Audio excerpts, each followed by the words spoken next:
make some fun. You heard that? Got it. Yeah. All right. All right, let's get started. All right, so thanks a lot. First of all, thanks a lot. Thanks, Joe. Thanks, Kyle, for joining me today. And how about before we start, let's all give a brief introduction about yourself to the audience. Kyle, go ahead, please. Oh, sure. Thank you. First and foremost, welcome everybody. Super excited to have you and appreciate you tuning in today. Robert, thank you for having myself and Joe here with you to talk about today's topics and probably many others that we'll get into as well. And hi, everybody. I'm Kyle Alicant. I'm the co-founder of Topio Networks and also principal blockchain analyst, which means I study everything blockchain to decentralized applications, DLT, as a whole to non-fungible tokens, DeFi, and many of the subjects we're going to be talking about today. And have had the pleasure to know Robert and the ArcBlock team for a number of years and watch how he and the team have built this thriving dApps ecosystem and leading into things like decentralized identity and others, and have brought me into that world and excitement as well. And on the other side, I'm also an investor at Intersect VC and happen to invest in some of these categories we're going to be talking about as well. So I'll be providing a kind of three-level perspective from the venture side to the research and analyst side, and then also from the founder's perspective or operator's perspective as well. And so that's me. Thanks, Joe. Kyle. Joe. Thanks, Kyle. Yeah, I'm Joe Wallen. I'm a early stage company lawyer. Been representing early stage tech companies since the late 90s or something like that. But in addition to representing companies, also represent investors. Yeah, know a little bit about blockchain and the various snafus and regulatory troubles that lurk about. So happy to discuss what I know. Thanks, Joe. And I'm Robert Mao. I'm the founder and the CEO of ArcBlock. So today, it's my honor to have Joe and Kyle to our developer conference, right? So for this session, our major goal, actually it's also my major goal, is actually try to learn from you guys, right? So in the past few years, what we have done is basically, that's on my own territory, is basically creating new stuff, creating software, creating new technology, right? So far we have built quite a few amazing things that we can help developers to quickly build the decentralized applications, especially those applications would be very helpful for them if they want to build some kind of non-fungible tokens, NFTs, right? There's also some kind of interesting features we're just going to rolling out, which is help them to quickly build their DAO. So we call this DAO as a software service, right? So you can, whenever you build a dApps, whenever you need a DAO, you don't need to build from ground. You just use a framework and you can quickly adapt and integrate a DAO feature into the application. And the same thing for the NFT. Whenever you need an NFT, you just use this NFT. For example, in this developer conference, we use NFT as a ticket, right? So you don't buy the traditional ticket. Instead, you buy a ticket on the blockchain as an NFT. And we also have this kind of interesting badge that, for example, once any audience finished our sessions, they can actually get a badge to prove that they actually attended our session, which is going to be very interesting, right? So we actually, we have this since last year. For the past years, we have improved a lot. 1 year ago, the NFT is still not yet a very popular concept. So actually not a lot of people really cared about that. But this year, we didn't expect that the NFT become really red hot, right? So in this session, so basically, so my major purpose is actually learning from you guys, especially from the legal's point of view, what are the pitfalls to, for example, our developers, they create an amazing, interesting blockchain and NFT product, or they create a DAO to organize a bunch of people to create this organization. How do they not make mistakes and someday the government or the SEC call them, right? So this is, I believe, I understand this is a big question. So Joe, so what do you think? You are the expert here.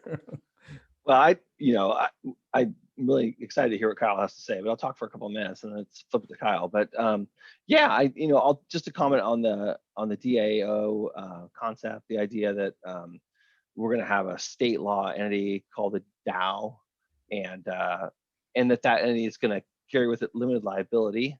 And I think the idea here is that like say you did have a distributed autonomous organization, but the people who are members or who are acting for the organization, if those people are treated as general partners in a partnership or something, and there's some liability created, then theoretically, under common law, general partnership law, like each of them is individually liable for like all the debts of the entity. It's obviously not something anyone wants to sign up for at all. And so, at some level, this concept of a state law DAO makes sense. However, on another level, it doesn't escape some of the problems that we've seen people encounter in this environment, such as, hey, if you're selling a security, you're selling a security, and it doesn't matter if you sold it through a DAO or through a LLC or a corporation or whatever. Securities laws sort of look through those sort of entities. And so, in any event, I think it's a nice and positive development, although I do question it some, because I think at least at some level, and I'd like to hear Kyle's thoughts on this, at least at some level, I think, well, I don't know, Kyle, let me stop talking. I'd love to hear what you have to say. Yeah, so we'll separate the conversation. Let's talk about DAOs for a few minutes, then we'll come back to non-fungible tokens because they are two very separate. And I will say that one thing that has been missing up until recently is those kind of as a service platforms or entities, which we're seeing a lot more of here in 2021 than we ever have been in the past, generally throughout the landscape. And focusing on DAOs for a minute, or those decentralized autonomous organizations, this is becoming a common topic that's being used around those platforms being built in the blockchain space or looking to leverage blockchain technology in some way, shape, or form, with the idea that they're looking to become a more decentralized organization. Now, for some, what does that mean? That could mean from a governance level to welcome in, because they're building a community-driven or hope to be a community-driven based product. In others, they want to open up the idea for community collaboration. So a good example is like Syndicate protocol that was created by the team at IDEO and IDEO Collab, helping to build the investment DAOs or collectives that founders and investors can come together and they can co-invest and co-share resources. Again, it's a community. And so a lot of times I think DAOs has been just linked towards that word of community and then governance as a whole. But in both cases, NFTs and DAOs, the one thing that is still unclear is the legal structure.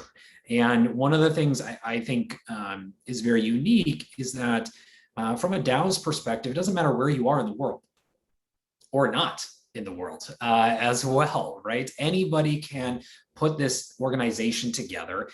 Anybody can contribute, participate, and represent on behalf of it as well. And all of that information is then set on chain, but it doesn't necessarily have to my knowledge, and Joe, you can correct me, or Robert as well, but it doesn't have necessarily a specific entity or destination.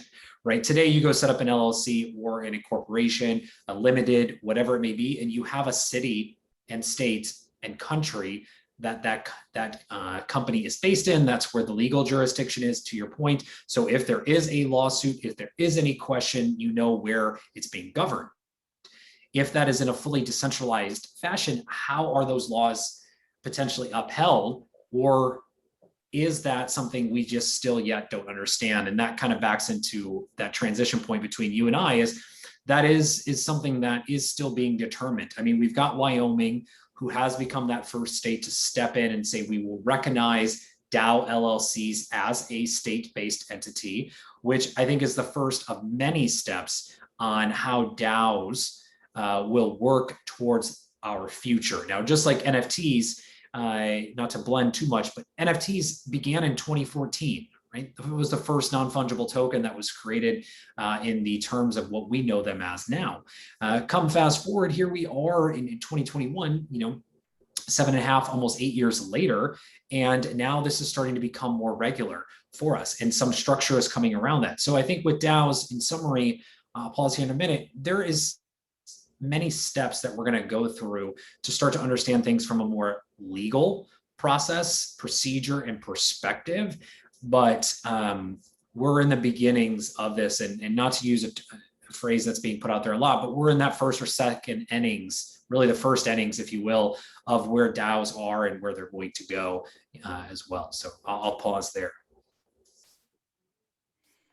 So Joe, I've actually, I think Kyle actually said this pretty well, and I have a very specific question so when we talk about DAOs, so there's if you, for example, today, if you search the DAO on the Google, you probably going to got a lot of all the information about year 2017, the DAO, right? So that is a very important incident for the Ethereum community, right?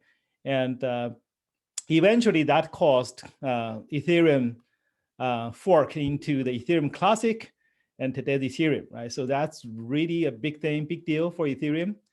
And also something else that is really important from the legal point of view is because SEC eventually issued, SEC actually did an investigation, and they issued a report to basically say that their opinion about the DAO, right? I think their result clearly said the DAO in the Ethereum, they eventually think this is a security, right? So they basically say the reason in their statement why they think this is a security. So I think that investigation and report definitely bring quite a bit of trouble for the DAO, right? And in the past few years, and also DAO sometimes is a name that used for some kind of specious project, right? Because those projects say, hey, we are anonymous. We don't know who we are, but we create this kind of DAO. And so basically they give the legal enforcement department a question. So since there's a DAO and you don't find who are those people behind the DAO, how do you enforce the law, right?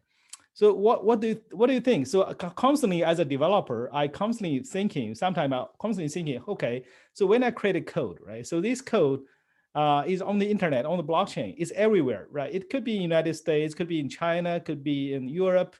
But so what exactly law going to enforce if you join this kind of DAO or use this kind of DAO for something, right?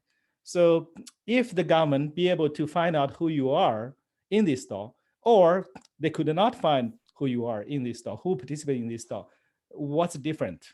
So will that make it any different for those kind of entity? Right. Well, okay.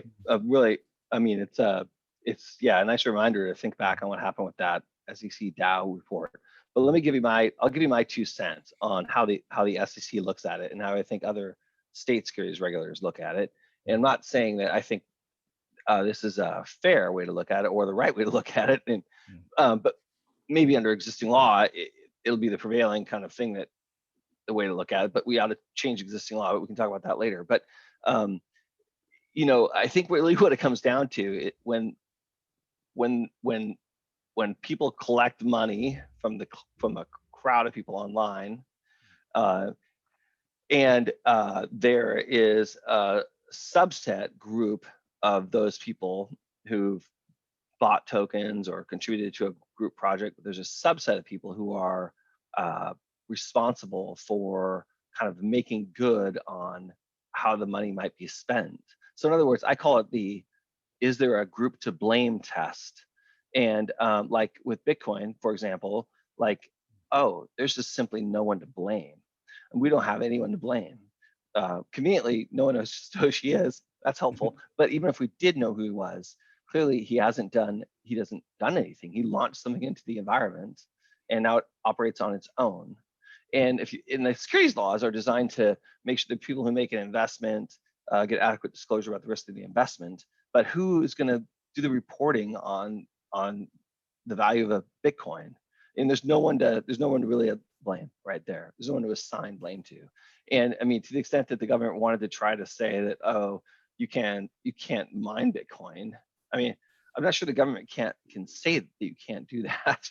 We have we're increasingly living in an environment where we're surrounded by supercomputers. We're increasingly going to have refrigerators that have got excess like compute power, and hey, you want your computer to operate on some distributed network and do some problems and make some tokens. Like, I think it's, especially if it's not, if you can't find anyone, honestly, how is the government going to stop that?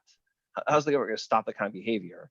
I do think, Kyle mentioned it earlier, and I'll flip to you, but it is kind of odd because if you're going to create state law entities and you're going to have, I think it really relates to, like, do you need the state law protection? Obviously, it'd be nice to have it if it could exist without encumbering you.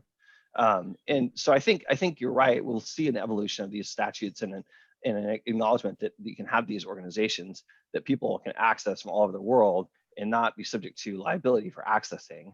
I think that's the long-term trend. But you had a lot in your question there, Robert. Why don't we let Kyle talk a little bit, and we can circle back to some of the other points. Well, so one thing I want to throw out there on both points, and I know like ArcBlock and Robert, ArcBlock focuses on this, and you and I have had a lot of offline conversations about the decentralized identity world, the DID, as we refer to it as well. And one thing that is going to throw a wrench in this entire plan is the pace at which we're moving towards, what, lack of a better term, this metaverse, this entire digital online life that we all are living now and will be probably living more on a daily basis than we can ever imagine.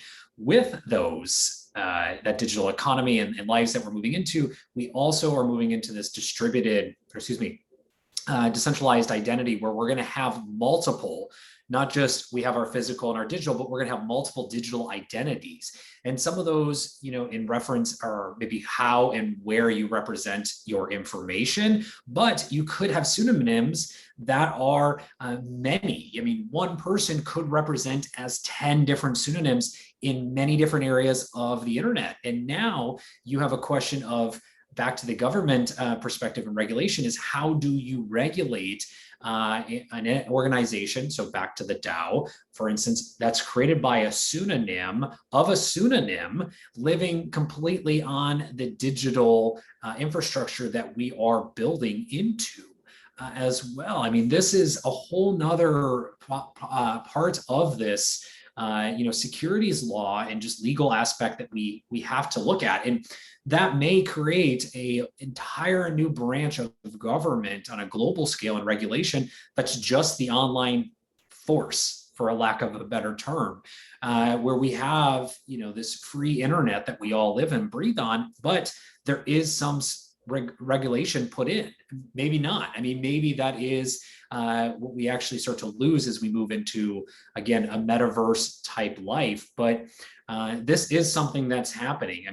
I'm sure some of the viewers that are listening today have heard of business models like play to earn, where, the game Axie Infinity is being used in the Philippines by individuals as a source of income and revenue, where people are making, tens to hundreds of thousands of dollars on a yearly basis by playing games. And now when you play that game, there is a pseudonym that's attached to that. There is an ID that is different from maybe a different identity to a different physical identity. How do you regulate that? And that comes into a whole another set of questions. But I just wanted to add on to Robert's question and then your response to Joe is, this is a part of that process. And if it's going to get regulated, if there's going to be any structure around it, good or bad, it's going to have to happen soon, because we are moving at a more rapid pace, I think, than people will give credit to right now, into that type of environment. And these are the questions that developers, founders, investors, executives, everybody on all sides of the table are asking themselves. Is like, okay, well, when I have two different synonyms, then I have 10, and some of those are in my wallet that represent me and I'm okay, others will not be. And how do we adjust for that? And then hold accountability to your point around investment or development and revenue and services and products and everything. So. Yeah, by the way, I would mention, I think it's relevant, as part of the budget reconciliation bill, think it might have been like a national defense spending reauthorization bill late in the Trump presidency, which he vetoed, but which both sides of Congress overcame his veto. As part of that bill, there was a beneficial reporting of business entities statute that was passed. And the idea is that no one's going to be able to form an entity like an LLC without at least one person reporting to the Treasury Department's Financial Crimes Enforcement Network who the beneficial owner of the entity is. And so what's really strange about, I mean, you think about a DAO, I mean, a DAO could, I mean, you think about a DAO, not from the legal point of view as under the Delaware or under the new statute, but it might just be a collection of people who've agreed to install a certain software on their devices to operate in a certain way without any much other real involvement by them. And who's the beneficial owner of such an organization under the test? That I think the way the Treasury Department initially wrote the rules was that every new company formed in America, and this bill goes into effect, it's supposed to go into effect within, I think, a year of passage, but there has to be regulations and implementations. It might take more than a year, and maybe it'll be changed before it goes into effect. But the way the rule is written is like, whenever an LLC or a corporation is not formed under Washington state law, or sorry, under U.S. law, then somebody's got to report to FinCEN who the beneficial owner of the entity is. And the beneficial owner of the entity, it could be, the law implies it could be one or more people, because if anyone owns more than 25%, they're considered a beneficial owner. And then there's a second definition which says, if you have substantial control over the entity, which is kind of vague. And when I originally read the statute, I thought, oh, this is going to lead to an over-reporting of beneficial owners, because failure to report correctly also results in like potential criminal penalties, right? And so it's really pretty gruesome, and it runs completely contrary to I think a lot of what people expect to happen maybe in these DAO organizations. And so it's conflicting public policies going at each other. Yeah. Well, and what's to stop the three of us to each form or to collectively, again, based on pseudonyms, form a DAO and then do business with another DAO and purchase a domain and then build a network and then build an application and give that to users. And all of a sudden now, I mean, where is that point of control? To your point, maybe we give that fully back to a community where us as the original founders of that DAO now own less than 5%, but the community owns 95, for instance. And again, I'm just using a very simple example when it comes to numbers and structure, but you're right. I mean, this is some of that stuff that is going to be very interesting to see how it plays out in the coming years as we start to move into that space. Yeah, exactly. I'm constantly thinking that we, the developers, constantly bring trouble for the government, right?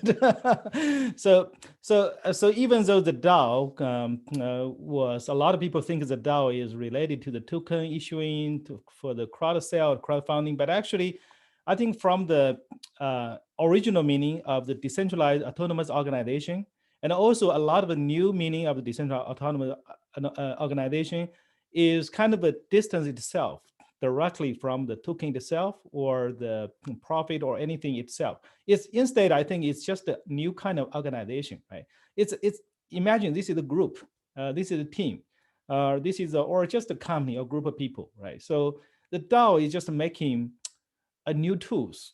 First of all, it's easier to form the team, right? To form the group.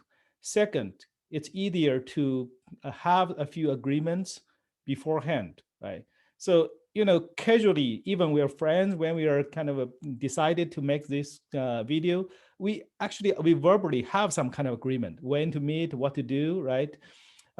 Sometimes we need to write it down. Sometimes we just say it. It doesn't matter, right? But the DAO is actually bring us a tool.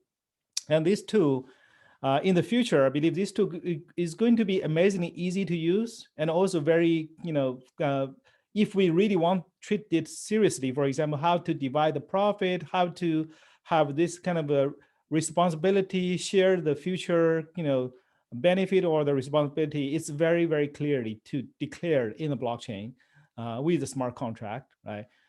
So eventually, I think this is something that even better than a corporate, right? So, like for example, today, when we have the global pandemic today, right? So I read from the news, for example, even Facebook or Google, they begin to agree that employee can not only work from home, they can even work from another country, right? So employee can work from Canada, from China, but for a US company in the US. I think this definitely created some kind of a interesting new labor law related and tax complications, right? And as a software engineer, the first thing what I'm thinking is not worry about how the government is dealing with, but instead I'm thinking, for example, when a company manage a global workforce, how to do the payroll right? How to report the tax, do all those things right, benefit, tax, everything. Right today, for example, if you are a U.S. company, there's a lot of amazing service providers that you can very easily to run the payroll, to report all the tax, everything handled for you. But once you hire somebody outside United States, and it's more difficult. In some of the country, you have to spend quite a bit of time and effort to build an entity for that. Some of the country probably is kind of a relief to nobody care. But eventually, when more and more companies eventually become this kind of organization, every organization is global, right? So let's imagine, for example, if we find a developer that can create amazing software for us, and we don't know who his or her real identity is, we don't even know where he or she is, but he actually contributed a bunch of great code in the GitHub. Should we pay them, right? If they say, I don't want you to pay US dollars, pay me the Bitcoin, pay me the Ethereum. If we pay in this, did we break any law, or did we, what to do, right? So if that is actually not a person, that actually could be a team, right? Somebody, so actually I know somebody in India, he actually have one identity, which is one super developers. He interview well, he code well, everything is perfect, but except actually he's a company, right? He has a perfect person who can communicate, to talk to you, understand what's your requirement. He has excellent coders to write the code. Probably those coders does not speak great English, and he also have amazing people who is dedicated for the interview. So he's perfect on all those lead codes, so he can interview well, and then he can have a perfect interview, do a great job, and the communication super well, and actually that's a super employee. The only thing is the identity is fake. The identity is just a group of people, right? So all those kind of interesting things after the pandemic, right? After the business changed into more remote workers. So those actually, I think these actually fit so well with DAO. I think, imagine in the future, we don't need a corporate, right? We really need a better DAO. The DAO can handle all of those for us, right? Well, and I'd like to add on to that real quick, Robert, because you mentioned in the beginning, there's all these pieces that need to go into that. And one of the things that you're working on as a service, but also is an issue. Again, we're still in early days, so that's okay. It's an opportunity, if anything, in creating a DAO is the knowledge of that structure. I mean, when you go create an entity in the United States, an Inc. or an LLC, there's plenty of outstanding lawyers like Joe and many others who can very easily guide you if you don't already know, and find resources online, 50-50, 30-30-30, et cetera, and how to structure those, agreements and articles of incorporation, et cetera. When it comes to a DAO and moving into, a community-owned, decentralized type organization, there is a lot of complexities, a lot of ways to do it right, and a lot more to do it wrong, potentially as well. And so I do want to just touch on that for a second, is that, that is a necessity and a huge opportunity for the movement into DAOs, is to have that. Just having talked to entrepreneurs many times over on that global level as well, whether they were a corporation or they were an individual, that's one of the things that I think is very complex. Is like, okay, how do we put together this ownership model so that we are all in agreement, and that as things progress, things change and move, and whether it's automatic or driven through smart contracts or it's manual, that process is handled accordingly. And then when you get into things like tokenomics and treasuries And again, that community ownership where, based on contributions or based on work, et cetera, and services provided, you are rewarded in some way, whether it's with a job or otherwise, or with a payment. How to structure that. And I just wanted to add on, I think that that's a huge opportunity, again, for those that are looking to build in this space, because it is very complex and very easy to mess up than many realize. I'm sure, Joe, you might have some further thoughts on that as well. I think it is super. I think it is super fascinating, and I think there's a, I think there's a real human demand to collaborate in this way, and I think people, people want to share in to the extent to which they contribute to collective enterprise, and it's not going to work. I mean, none of this is actually going to work as a practical matter if somebody's got to go file paperwork to declare that they're a DAO under some state statutes. I frankly just don't think it's practical. I mean, I'm being a little cynical, but I think it's got to work in such a way that it can be built on chain, and it can be hassle free, and people. I mean, these are just, there's a lot of conflicting public policies here. I mean, the government wants kind of money from people, and in order to get money from you, it needs to know who you are, and it needs to enforce laws against you individually. And right now, the law applies to you regardless of whether you make your money in a pseudonym or not, right? I mean, and your obligation is when you file your tax return to report your income properly, including that which is under your pseudonym, or another way to think about a pseudonym is just your nickname or something like that. It just has to be a secret nickname. But it is, but anyway, the humans just desire to have that kind of a possibility, and the global economy kind of demands it as well. Because how do we develop with all these resources from all these different locations, reward people appropriately for basically collective machines that are being built? Anyway, it is. I hope. I mean, obviously, I'm a kind of a utopian sort of optimist, and I think it's going to work out. But I do think that governments are going to have to probably make some allowances or make some changes in how they previously done business, because it's not going to be practical to enforce things against people that you can't find. It could turn everyone into a criminal essentially, which is somewhat kind of what the law does, and then it becomes a question of selective enforcement. Well, and then also back to the developers. I mean, Robert has mentioned this a number of times, right? Developers cause a little bit of trouble, but they also cause and make a lot of help and support as well. So there is that need on the infrastructure level to develop more tools, to develop and fine tune some of these mechanisms so that it is a smoother, or it is an easier, or it is a more transferable process in some way, shape, or form. So while again, the developers may cause a little trouble, they also definitely are going to be a key portion of this to help make it possible in all ways, in shapes and form. Yeah, I think in the developer community, there's I participated in quite a few discussion about the legal status and of creating not just DAO, is decentralized applications.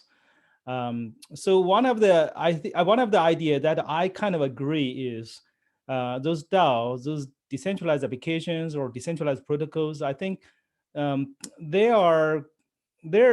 think it's neutral for the law or neutral for legal or not legal, right? So we just create these tools, but if you can use that legally and use that for the good, but you can also use that for something really bad, right? So I think it's up to, my opinion is, it's up to the law to decide if you're doing this right or wrong. But if we provide this kind of technology, if we build this kind of a new kind of software, new tools, new frameworks, I think it's neutral, right? Just imagine, right? Some people, they create amazing, weapons, right? Or somebody who create, like Einstein. Is Einstein a criminal? And probably not, right? Nobody think he is, but his theory eventually used to create atomic bombs that killed a lot of people, right? So eventually, I think this decentralized apps, decentralized protocols, they are the same thing, right? You can create a super secured messaging system, that peer-to-peer, end-to-end messaging system. It could be provide privacy, amazing privacy for us as good people doing good things, right? But it also could be used by some drug dealers. They're doing some bad things. But I think for creating this some software is neutral, is neither bad or good. But the behaviors how to use this could be good or bad, right? What do you think? Do you think my idea, so the way we think is naive, or the government do not think in this way? So I'll jump in, not speaking on behalf of the government, but just speaking on behalf of the tools, again, from that infrastructural layer is, once these things are built and we've been looking for some of these tools, it's then up to the market to build upon them or use them how see fit. And you hope that based on those uses and use cases, that the right things are built as well. But we can't all control everything and anything in any given time. That's just not possible. I mean, look at the way the internet is structured today. It's good, bad, and ugly in how it's being used. But there is a lot, hopefully a more good than not, that comes out of that, which is continuing to progress certain things forward. And so I would argue in support that these tools being built is necessary to create this next level of applications and this next, community-driven society that we're moving into from the work and from otherwise perspective as well. So from my view, these tools are better than not having them as well. And I mean, Joe, you called this out. I mean, Satoshi created the Bitcoin and created the Bitcoin network as we know it. It was just put out there.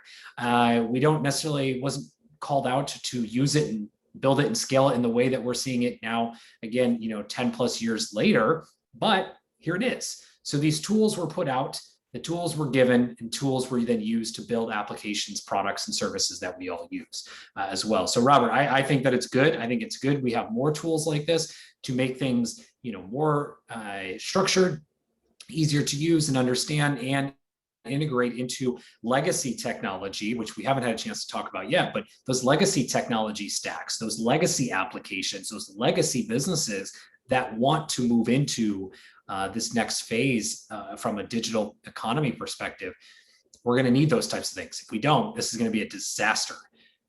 As we get those, we're going to see. Yeah. So Joe, what do you think? Wow. Yeah, I think the future's bright. I was just thinking about how so much of what our government does is just the transfer payments from one group of people to another. I mean, especially think about Social Security. Although, I'm not sure. I think that might be. I don't know if that's even making money anymore. Isn't it going in the hole now or not? I can't remember. It always seems to be like doing something ominous. But imagine if we had a world where instead of like the government collecting the money from us and taking the money, and then the government like cutting checks to everyone who's supposed to get their share of some amount of publicly available funds. I mean, this could all be built into tokens, right? I mean, we don't need an intermediary for these kind of transactions. I don't know. There's tons of fun and interesting things to think about, and I think it's going to be fun to watch. And I think something you said. I mean, Robert or Kyle, I forget, but I mean, in the old days, corporations were. I mean, something the Queen had to, or the government had to grant special permission to act in that way. And like it was a novel concept and idea at the time. So I do think we'll have organizations. Hopefully there'll be organizations entitled to limited liability without having to file forms.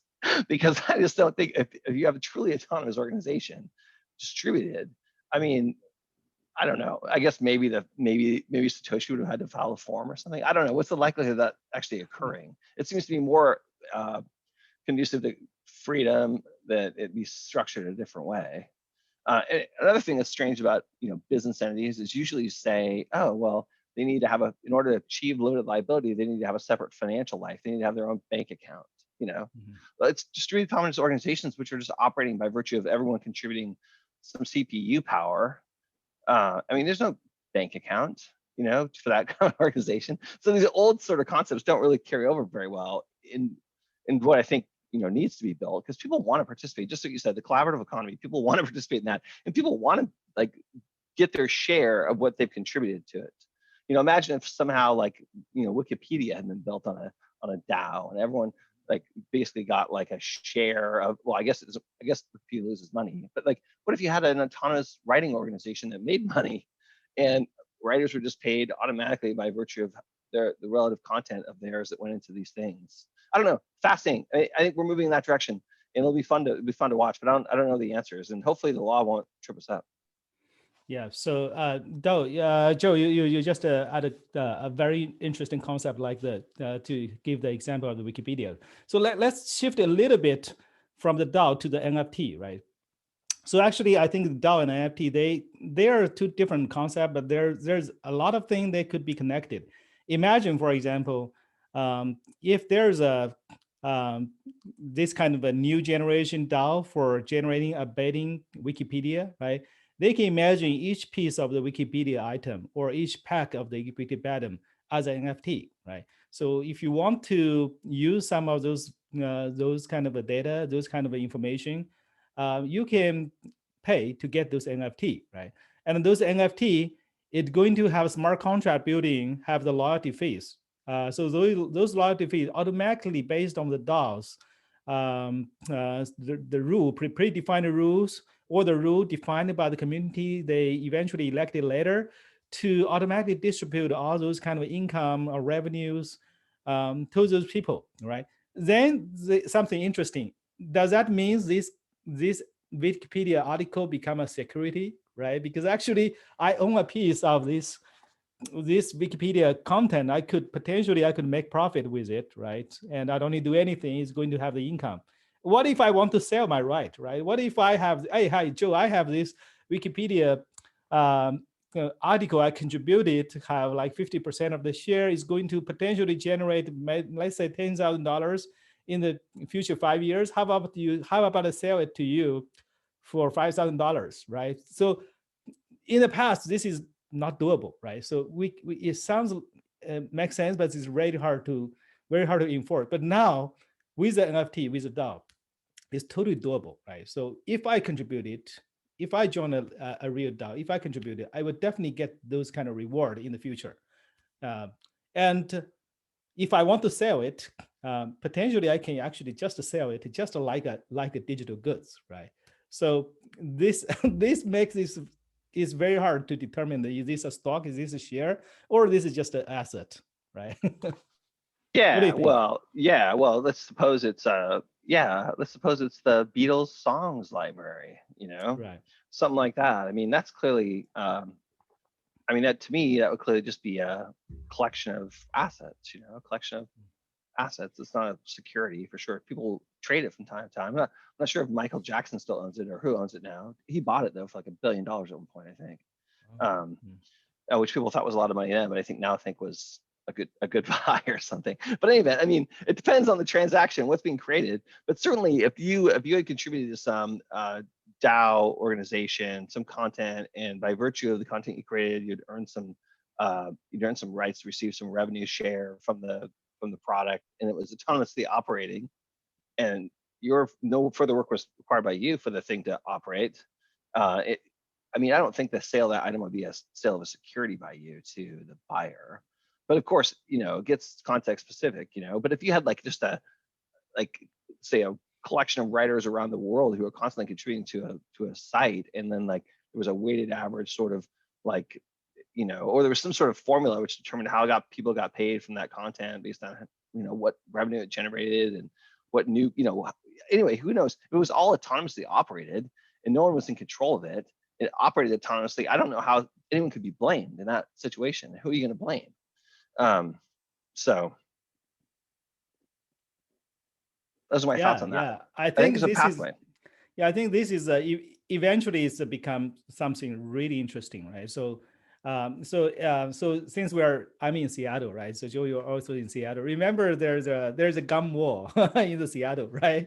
So it's pretty interesting. So the gum wall is actually become a tourist went there a lot.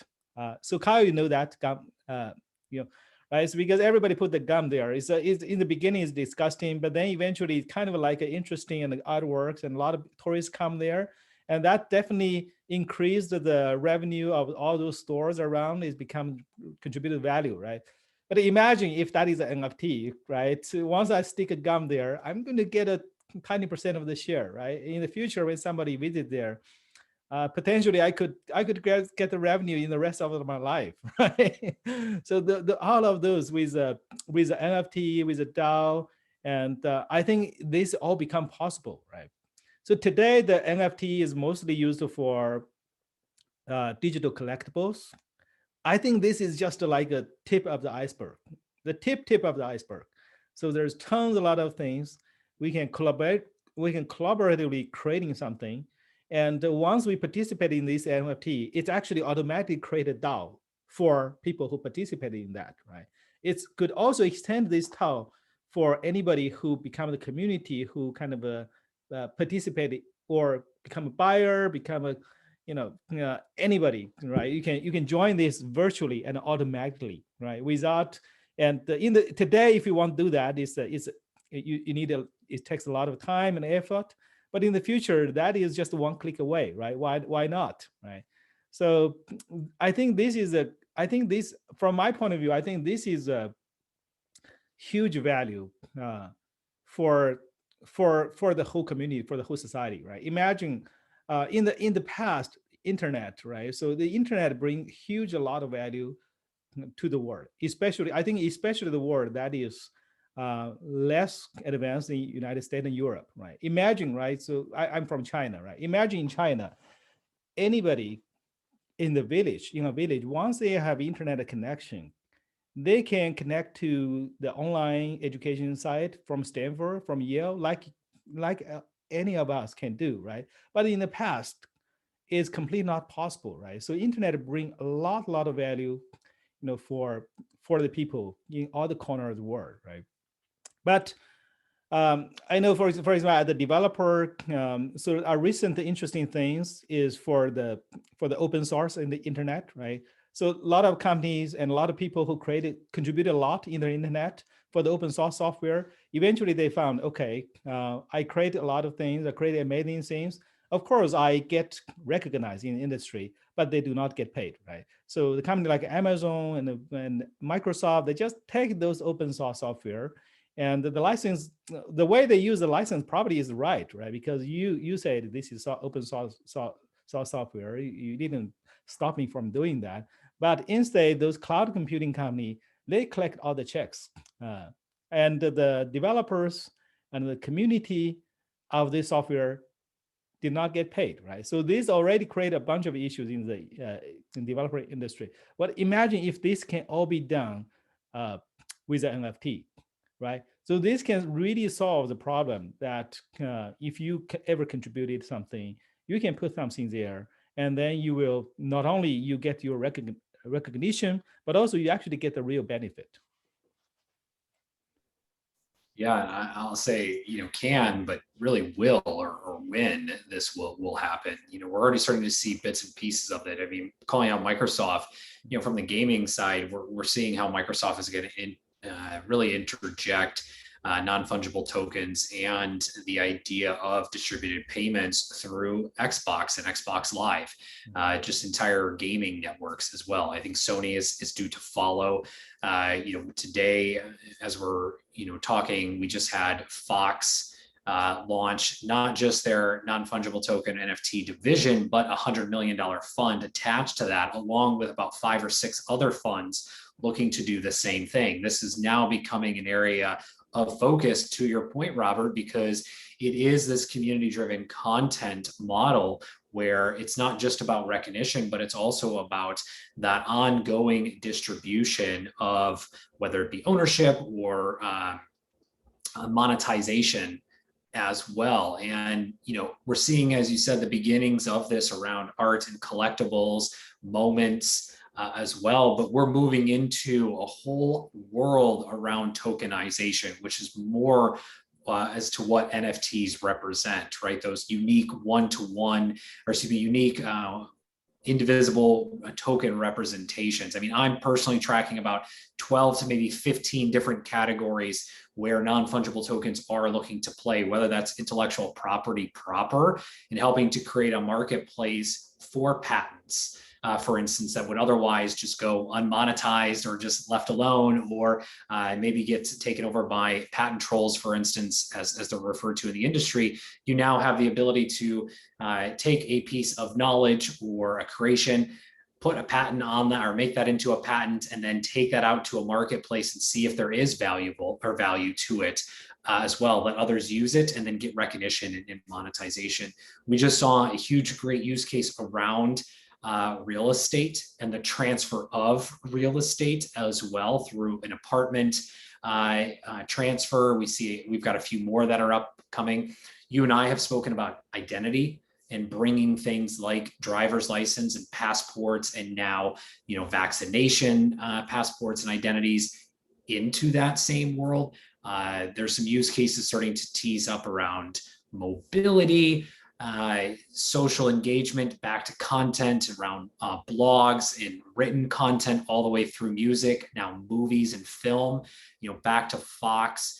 We also have Fox that's putting together the first series that we know of, at least publicly, the first series that's not only going to be created as non-fungible tokens, but minted onto the blockchain and through as a non-fungible token as well. So now you've got the entertainment industry, you've got the content, you've got the entire patent world, you've got mobility and automotive starting to come in, real estate. You're right. I mean, this is just the tip of the iceberg we're starting to see, which makes it incredibly exciting. When you attach that to DAOs, when you attach that to collaboration, when you attach that to revenue, it creates a very gray area that I think we're all trying to figure out, from the development side to the executive side to the legal side as well, as to how it's all going to work and function, because it is very new, but it also provides a whole subset of opportunities we've once dreamt of that now are kind of sitting at our footsteps that and otherwise haven't before. Yeah, I think a good example would be, and by the way, I think if a property is infinitely, or if a property is fractionalized, let's just say, and so let's say the three of us create a valuable thing. I mean, who knows what it could be, but if we created something valuable, we each created it. So our contributory effort was automatically sort of, relative contributory effort automatically wired into direct payments to us when people bought the thing or licensed the thing, or paid royalty payments to use it or whatever. And so that the payments were automatically to us directly. Then there's no intermediary to have to worry about. You made a great point. So you made a great point. So what I'm going to do, I'm going to put this video as an NFT. And we're going to divide this, each of us, one third of the any income that eventually come to this video. Anybody who want to contribute, want to buy whatever, right? So get me out of jail if they think I break the law. Yeah. Okay. Well, think about this. Like, say, it is gonna. I think it's gonna empower. I think it's gonna empower a lot of people. And be totally fascinating at the same time. I think it's just a perfect storm of really fascinating technology, crossing over into really fascinating public policy problems and issues and government policy and everything else. Anyway, it's super fun conversation. Thanks for having it. Thanks for having me. Well, yeah. Well, and also, Joe, just as we come to close, taking back a step on NFTs, look at who's getting involved. Outside of some of the organizations I mentioned, you have major exchanges that are creating the entire ecosystem. So they own the beginning to the end as well. You also have major individuals, whether that be athletes or influencers, that are starting to get involved as well. You have huge entertainment groups and, again, large corporations that are starting to enter into this space as well. So I think we're in for a very exciting ride as well. There's going to be some up and downs. It's going to be a roller coaster for sure. Joe's going to be leading it, and we'll be there. If you guys get in trouble, just reach out to Joe. He's there for you. And Robert will be building it. So it's going to be a ton of fun, and we're excited. And again, thank you as well, Robert, for having me. And Joe, it's been an absolute pleasure. Yeah, thanks, Joe, and thanks, Kyle, for this very interesting conversation. I think if we continue going on, I think we can, continue probably until tomorrow. Right. But I love this idea. We'll create an NFT, and then if somebody pays, buys it, we'll just, if the monies automatically get dispersed by virtue of the contract to each of us directly in thirds, then we created an instrument whereby anybody can just instantly fractionalize, IP based on joint contribution. Yeah, I will do that. I will do that. It's exciting. All right, cool. Yeah, thanks a lot. Very fun conversation. Thank you. Yeah, Thank you.